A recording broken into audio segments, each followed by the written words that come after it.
أعوذ بالله من الشيطان الرجيم بسم الله الرحمن الرحيم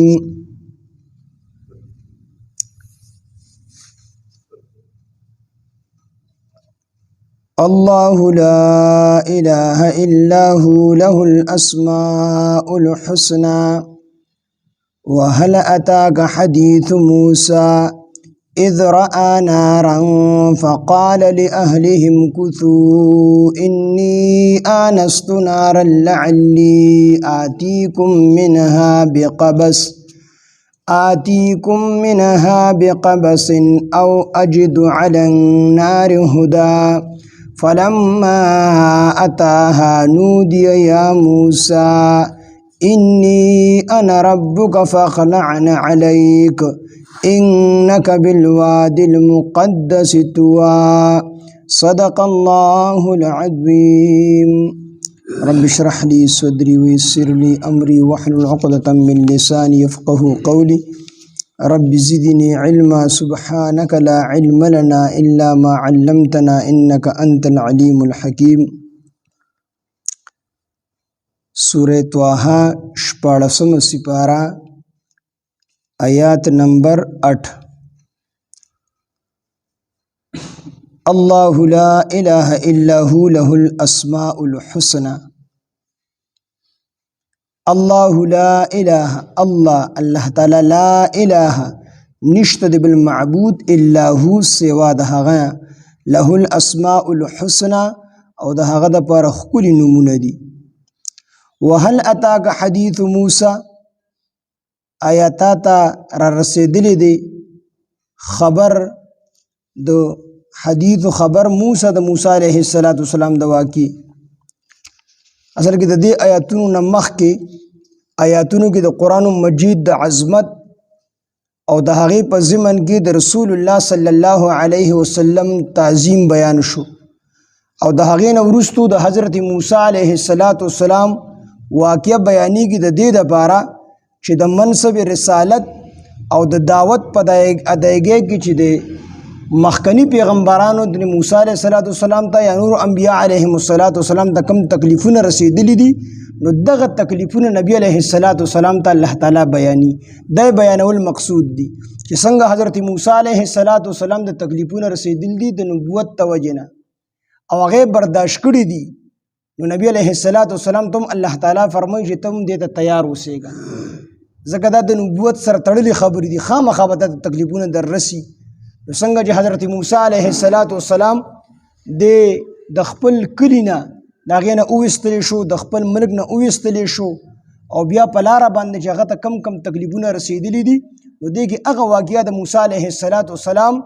الله تعالی نبی علیه السلام ته مونږ تاسو ته بیاني او قرآن دا د کیسو کتاب نه دی دې وجې نه د قرآن مجید کې چې څومره واقعات ذکر دي نو بعضی واقعہ اخیره حصہ دا مخکې ذکر وي او دا غي اولنۍ حصہ چې کوم دی وروستو ذکر وي نو دلته کې قرآن د عبرت کتاب دی چې کوم ځای کې د کمی کیسې نه کوم ځای کې عبرت حاصلېږي هغه ځای الله تعالی بیاني سوا د حضرت یوسف علیه السلام د واقعې نه چې هغه الله تعالی ټوله غونډه چې کوم دی بیان کړې ده نور څومره کیسې قرآن کې بیان شوي دي نو هغه ټوکړي بیان شوي دي ټوله کیسه په یو ځای باندې نه ده بیان شوي نو دلته کې هم نبی علیه السلام ته الله تعالی ورته دا خبره ښیي چې ګور د نبوت سره خامخا تکلیفونه به راځي در باندې نو ته دې نه چې کوم دی مخکې نه دې ته تیار اوسېږه نو د موسی علیه السلام واقعه ورته بیاني چې موسی علیه السلام قبطي ووجو موسی علیه السلام راولګېد اوږده واقعه مخې ته تېره شوې ده قبطي ووجو د فرعون د هغه سړی ووجو چې هغې ووجو نو بیا موسی علیه السلام هجرت کو مدین ته هلته شعیب علیه السلام سره ملاقات وشو هغه ول بیا خپل لور په نکاح باندې ورکړه شرطونه ورته کېښودو شرط ورته دا کېښود چې ته ما سره 8 کاله تېری 8 کاله دا به شرط وي او کنه ته ما سره ښه کوې نو خیر 2 کاله پې نور واړو نو 10 کاله به را سره تېر کړي نو تفسیر روح المانی لیکلی دی چې کومه زیاته نیټه هغه حضرت موسی علیه السلام پوره کړله ابعد الاجلین په دې دواړو کې چې کومه زیاته نیټه وه اوږده نیټه وه نو هغه موسی علیه السلام تېره کړی نه 10 کاله د شعیب علیه السلام سره تېر نو لوري ورله په نکاح ورکړې وه نو لور ور سره چې کوم دی شعیب علیه السلام ملګری کړه او د هغې له چې کوم دی د جهیز سامان دی ورسره ورکړو او دوی را روانو. نو دوی راتلل مصر ته. موسی علیه السلام خپل مور ته چې کوم دی ځان را رسو، خپل کلي ته راتلو. نو دوی را روانو. نو موسی علیه السلام په دې شاړه لار په دې باندې راتلو، د دې وجې نه راتلو چې لار کې شام راتلو، د شام بادشاهان ظالمانو، نو د هغې نه د ځان بچ کولو دپاره موسی علیه السلام شاړه لار اختیاره کړل. نو موسی علیه السلام او بیبي وه ورسره، او د بیبي د ولادت ورځې وي، یعنې د بچي د پیدا کېدو ورځې وي. نو بعضې مفسرینو لیکلي دي چې د دې سره یو خادم و، او بعضې وي چې خادم ورسره نه و، د دې سره د لارې نور کسانو سره په لاره باندې ملګري شو. نو دوی را روانو چې کله په بیبي باندې درد چې کوم دی سیوا شو او د بچي پیدا کېدو درد شروع شو، نو موسی علیه السلام دغلته چې کوم دی بې فکره شو او لار ته هم خطا شوي وه چې خدای اوس څه چل وکړم. نو د لرې چې کوم دی یو اور په نظر باندې ولیدو. چې اور یې ولیدو نو دې بیبي ته یې وي، بیبي ته او خادم ته یا چې کوم نور کسانو ورسره چې تاسو دلته کې پاتې شئ، ودرېږئ، ما پسې مه راځئ، او زه ځم تاسو له به اور راوړم. نو یو به دله اور راوړم، هغه به ته بل کړمه، ځکه تاله ساړه شوي دي، موسم د سردی دی، نو ته به ګرمه شي. او دویم دا چې دا اور کوم ځای کې بلیږي، نو دا اور خو پخپله نه بلیږي چې او بل کړي، نو دې سره به څوکي، نو د هغې نه به د لارې معلومات وکړم چې مصر ته کومه لار وتې ده. نو موسی علیه السلام چې کله روان شو، نو چې کله ورسېد دغه ځای د کوه تور په ښي طرف باندې توه، دکې توه سره چې کوم دی یو ونه وه، په هغې ونه کې اور بلېدو. نو دا اور په داسې انداز باندې و چې دا په ونه کې بلېدو، خو ونه یې سوځوله نه، ونه ښه تازه کېده دا اور سره. موسی علیه السلام دا څه ډکي مکي راواغستو، دا اور له چې کوم دی دا ډکي ورړه چې دا ته اور ته بل کړم د ځان سره، او ځان سره یې ووسم هلته کې د خپلې بیبي ته اور بل کړم، چې ډکي به یې په بره کول، نو اور به ته په بره باندې تښتېدو. وي دک هلته ورته اواز وکړو چې یا موسی اني انا ربک فاخلعنا علیک انک بالوادي المقدس طوى. ورته وایي چې ای موسی علیه السلام انی انا ربک، زه ستا رب یم. نو موسی علیه السلام چې دا اواز اورېدو که نه، دا زمونږ د اهل سنت والجماعت عقیده ده چې موسی علیه السلام د الله تعالی سره براه راست خبرې کړي دي بغیر د فرشتې د واسطې نه. نو موسی علیه السلام دا اواز د ټولو طرفونو نه یو شانتې اورېدو، دا پته نه لګېده چې دا اواز د کوم ځای نه راځي. او بل په دې اواز کې ډېر زیات خوږوالی و. او بله خبره پکې دا وه چې موسی علیه السلام صرف په غوږونو باندې د الله تعالی اواز نه اورېدو. د دې وجې نه مفسرینو لیکلي دي چې موسی علیه السلام ته څنګه پته ولګېدله چې دا د الله تعالی اواز دی که د فرشتې اواز دی.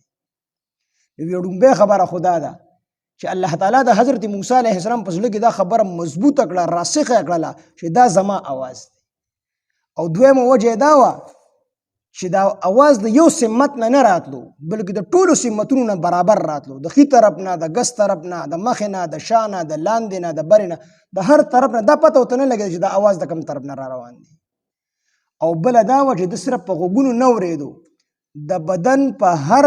اندام باندې د اواز اورېدو، دا یې محسوسوله چې زما غوږونه هم اوري، زه په پوزو هم اورمه، زه په سترګو هم اورمه، زه چې کوم دی په لاسونو هم اورمه، په هر اندام باندې دغه اواز موسی علیه السلام اورېدو. دلته کې دا دلیل نیسي چې ګوره موسی علیه السلام د خپلې بیبي د خدمت لپاره تللی و، نو الله تعالی ورته هلته کې میلاو شو. په خدمت باندې الله تعالی میلاویږي او په نورو اعمالو باندې جنت میلاویږي. نو حضرت موسی علیه السلام د خپلې بیبي د خدمت لپاره تللی و، نو الله تعالی ورته میلاو شو. نو هلته ورته الله تعالی پیغمبري ورکړي انی انا ربک فاخلعنا علیک انک بالوادي المقدس طوى. ورته وی ای موسی زه ستا رب یم،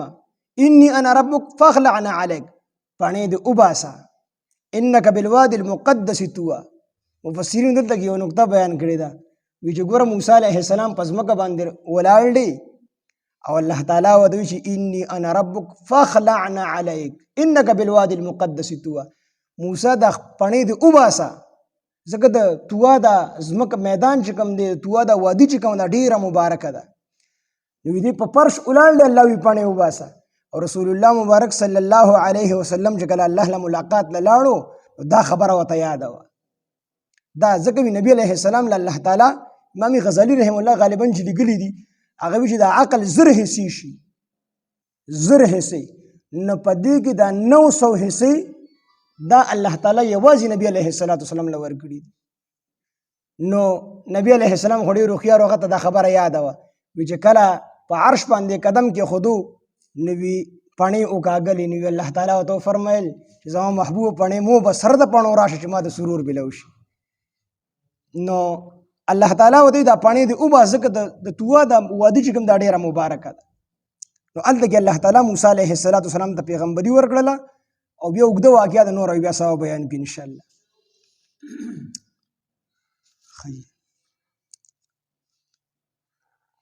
وهل اتاکا او آیتا تر رسیدلی دی حدیث موسی خبر د موسی علیه السلام د واقع اذ رأى هر کله چې هغه ولید نار نور فقال نوی فرمیل لأهلهم کثو خپل کور والو ته چې تاسو ادریږئ تاسو ایثار شئ انی آنستو بشک ما لیدلی د نار نور لعلی آتیکم شاید چې زه راوړم تاسو ته منها د هغې نه بقبس یوه لمبه او اجدو یا زه عمومم علی النار په اور باندې د دې اور په خوا کې هدن لاره یا علی النار د دې اور په ذریعه باندې هدن لاره یعنې د اور سره به څوک ولاړ وي نو هغه به ماته لار وښي چې مصر ته دا لار وتې ده نو د دې په ذریعه به زه لاره هم معلومه کړم. فلما اتاها پس هر کله چې دی ورسېدو هغې ته یعنې دې اور ته نودیه نو آواز ورته وکړی شو یا موسی ای موسی علیه السلام انی انا ربک بېشکه زه ستا رب یمه فخلع پس وکاږه نعلیک خپلې پڼې انک بالوادي المقدس طوا بېشکه ته په مقدس میدان یعنې طوا کې. نو مفسرین دلته وایي چې یوه خبره خدا ده چې طوا دا وادي مبارکه ده بعض ځایونو الله تعالی برکتي پیدا کړي دي لکه بیت المقدس شو بیت الله شو او دغه کوه طور شو دا الله د مخکې نه مبارک پیدا کړي دي. موسی علیه السلام ته د دې وجې نه وي چې تا ته هم برکت حاصل شي پاڼې وباسه او خپلې خپې په دغه پاکه ځمکه باندې ولګوه. او بعضې مفسرین وایي چې دی د ادب د وجې نه وي څنګه د ټولو فقهاو په نسبت باندې چې کله پیزار پاک وي نو په پیزار کې مونځ کول جایز دي د ټولو فقهاو په نسبت باندې جایز دي مونځ به یې کولی شي خو د رسول الله مبارک عادت شریفه ده و پیزار کې هم مونځ کړی دی خو عادت یې ده چې نبی علیه السلام به مونځ ته پیزار ایستل وي دا د ادب د وجې نه نو د ادب د وجې نه موسی علیه السلام ته وایي چې پڼې وباسه. او بعضې مفسرین وایي یعنې حضرت علي رضی الله عنه غالبا او دغه رنګ نور کسان دي ورسره هغوی فرمایي چې دا موسی علیه السلام چې د کومې څرمنې نه پیزار جوړ کړی دا د مردارې څرمن وه نو د دې وجې نه ورته الله تعالی وایي چې دا پڼې دې وباسه. بهرحال دا ټول احتمالات پکې کېدلی شي خو الله تعالی ورته پڼې وباسه. خو وروستو سره دا انک بالوادي المقدس طوا دا په دې خبره باندې دلالت کوي چې دا ځای ډېر مبارک دی د ادب د وجې نه پڼې وباسه او چې تا ته د دې ځمکې نه چې کوم دی برکت حاصل شي.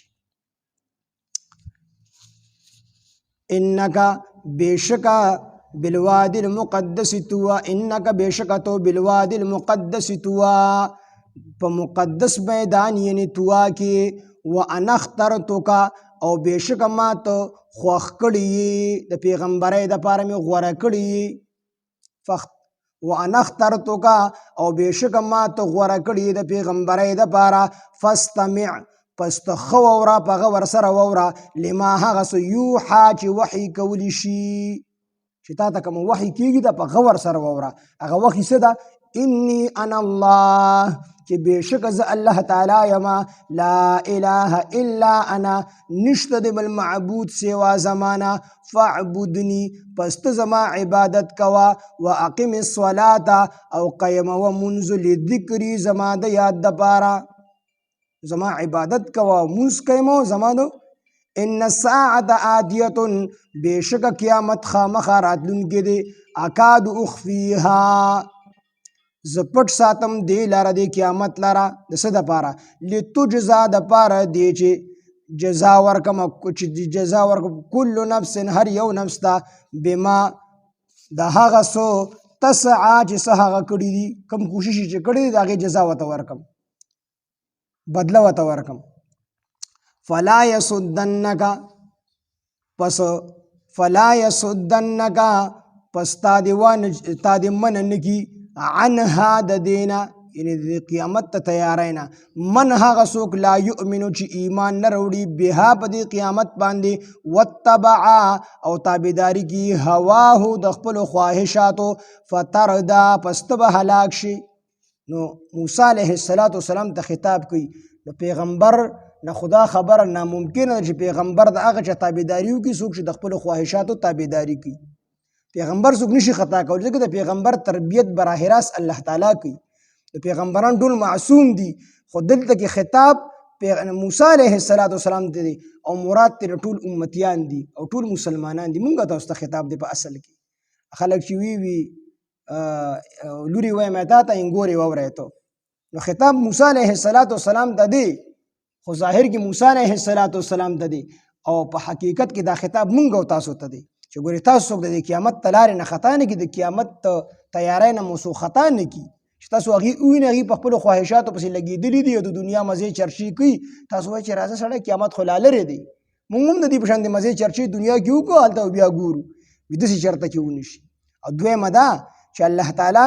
پیغمبر ته دا خبره کوي چې فترده پس ته به هلاک شي. نو چې پیغمبر معصوم چې هغه ته دا خبره کوي نو مونږ به ګیلاس یو نو مونږ له په طریقې اولا د قیامت لپاره تیاری کول پکار دي.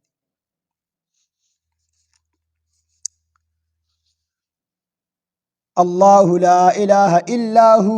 نشته دی لا الله تعالی دی لا اله نشته دی بل معبود الا هو سوا د هغه نه یعنی د الله تعالی نه له الاسماء الحسنى د هغه د پاره ښکلي نومونه دي. وهل اتاک حدیث موسی آیات ته راغلی دی خبر د موسی علیه السلام د واقع انتا دا واقع اوریدلی دا اذ رأى هر کله چې هغه ولیدو نارا نور فقال نو وی فرمایل لاهلهم کوتو خپل کور والو ته چې تاسو دلته ودرېږئ انی آنستو نارا بېشکه ما لیدلی دی اور لعلی آتیکم شاید چې زه راوړم تاسو ته منها د هغې اور نه بقبس یوه لمبه یوه شغله او اجدو یا زه عمومم علی النار د دې اور په ذریعې سره هدن سلاره فلما تاها پس هر کله چې دی ورسید د موسی علیه السلام ورسید ورته نودی نو آواز ورته وکړی شو یا موسی ای موسی علیه السلام انی انا ربک بېشکه زه ستا رب یما فخلعن علیک پس وباسه خپلې پاڼې انک بالوادي المقدس طوا بېشکه ته په مقدس میدان یعنی طوا کې وانا اخترتک او بېشکه ته ما غوره کړي وانا اخترتک او ته ما غوره کړي ته ما خوښ کړي د پیغمبرۍ دپاره فاستمع ته پس ته په غور سره واوره لما هغه څه یوحا چې تا دې وحي کولی شي تا ته حکم کولی شي هغه وحي او حکم څه دی انني انا الله چې بېشکه زه الله تعالی یم لا اله الا انا نشته د بل معبود سوا زمانه فاعبدني پس ته زما عبادت وکړه واقم الصلاة او قیم کمونز لذکری زما د یاد دپاره فاعبدنی تما واحد لا شریک امنا زما عبادتو کا څه مطلب چې ما واحد لا شریک امنا. ان الساعه بېشک قیامت آتیتن راتلون کې دی اکاد اخفیها زه پټ ساتم دی لره دی قیامت لره د څه دپاره لتجزا دپاره دی چې بدله ورکړي شي کلو نفس هر یو نفس ته بما د هغه څه تسعا چې څه یې کړي وي چې کوم کوشش په دنیا کې کړی دی نو د هغې بدله به ورته میلاویږي ښه یې کړی دی ښه بدله به میلاویږي بد یې کړی دی بده بدله به ورته میلاویږي. او الله تعالی وي دا زه پټ ساتم. وی اکادو کې دې طرف ته اشاره ده کو چېرې د دې نه د بندګان یرول مقصود نه وي نو الله تعالی به دا هم نه ویل چې دا قیامت به وي خدا الله تعالی د دې دپاره چې بندگان ویریږي او د قیامت دپاره تیاری وکړي. فلا یصدنک پس تا دې منع نه کړي عنها د دې قیامت ته تیاری نه من هغه څوک لا یؤمنو چې ایمان نه راوړي بها په دې قیامت باندې واتبع او تابعداري کړي هواه د خپلو خواهشاتو فتردا پس ته به هلاک شي. سبحان الله وبحمده سبحانك اللهم وبحمدك نشهد ان لا اله الا انت نستغفرك ونتوب اليك. سبحان ربك رب العزة عما يصفون وسلام على المرسلين والحمد لله رب العالمين.